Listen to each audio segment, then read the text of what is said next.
Hi, I'm Anastasia Eden. I'm a retreat chef and a recipe developer, and I share my recipes on this YouTube channel. So if you want to see them and you enjoy them, please do subscribe to stay updated to everything I post.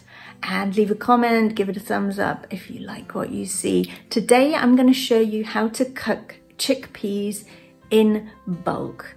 If you've ever wondered how to do that, I'm just going to show you a very simple and easy way on how to succeed with that. And also I'm going to show you that you can freeze them as well. That's the easiest way to store them if you cook them in bulk and then you're not going to use them right away. So just stay tuned. We're going to just check that out now.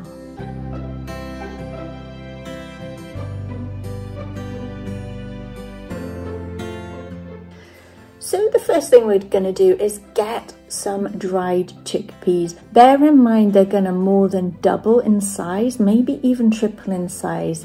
In weight, I'm going to use 1 kilo, and then I'm going to end up with 2.4 kilos of chickpeas. So I want a large pan, and then I want to get some nice filtered water, and I want to probably put about 3 times as much water in than chickpeas.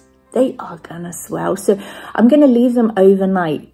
That's the best thing to do. Leave them overnight, but you can also leave them for 8 hours during the day. And you'll notice how the chickpeas doubled in size overnight.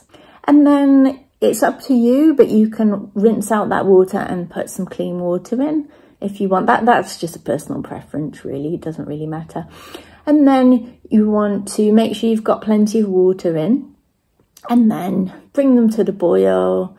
And then you just want to cook them for at least 1.5 hours, maybe even 2 hours.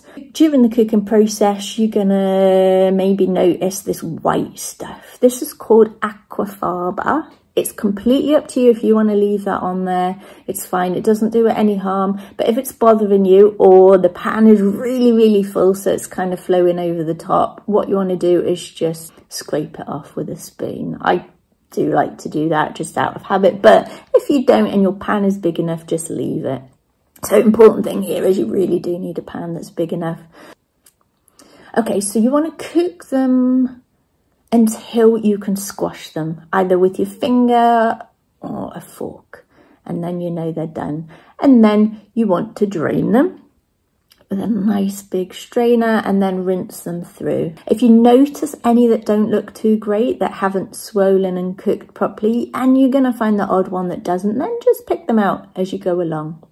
Okay, so the next thing is you want to just let them cool down. So after they've cooled down, you've got different options. You can measure them out if you want to make stuff like falafels or hummus, or put them in your curry. Measure out the amount you need. But I like to freeze them. So if I'm going to make them in bulk, what I like to do is measure them out into the sort of amounts that I know that I'm going to use, and put them in containers. And then pop them in the freezer.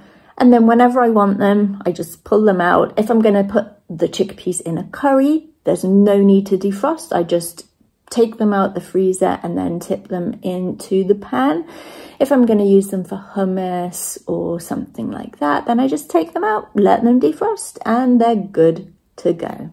So this is a nice, good way to cook chickpeas from scratch. And I hope that you've enjoyed this video. If you have, please do give it a thumbs up, subscribe to my channel, and I look forward to seeing you in the next video. Bye for now.